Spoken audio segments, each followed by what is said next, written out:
Christ Triumphant, September 16th, Daily Devotional by Ellen G. White. In Gethsemane our destiny hung in the balance. And they came to a place which was named Gethsemane. And he saith to his disciples, Sit ye here, while I shall pray. Mark chapter 14, verse 32.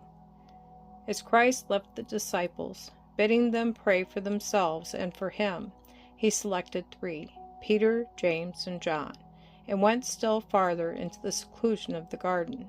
These three disciples had seen his transfiguration. They had seen the heavenly visitors, Moses and Elias, talking with Jesus, and Christ desired their presence with him on this occasion also.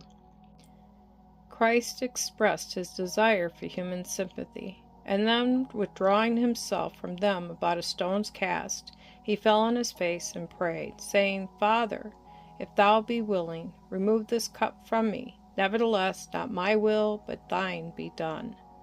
Mark chapter 14, verse 36. The superhuman agony with which he had been wrestling had brought him to his disciples, longing for human companionship.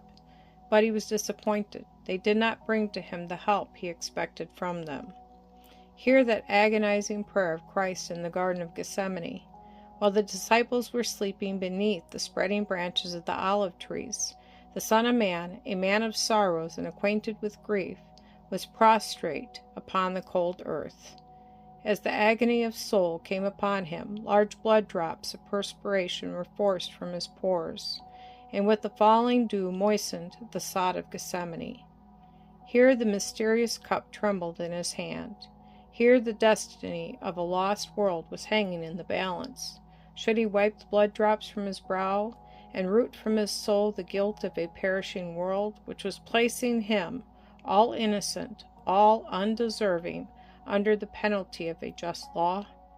Should he refuse to become sinners, substitute and surety, refuse to give them another trial, another probation? Separation from his Father, the punishment for transgression and sin, was to fall upon him in order to magnify God's law and testify to its immutability. And this was to settle forever the controversy between the Prince of God and Satan in regard to the changeless character of that law. The majesty of heaven was as one bewildered with agony. No human being could endure such suffering, but Christ had contemplated the struggle. He had said to his disciples, I have a baptism to be baptized with, and how am I straitened till it be accomplished? Luke chapter 12, verse 50. Now is the hour and the power of darkness. Luke chapter 22, verse 53.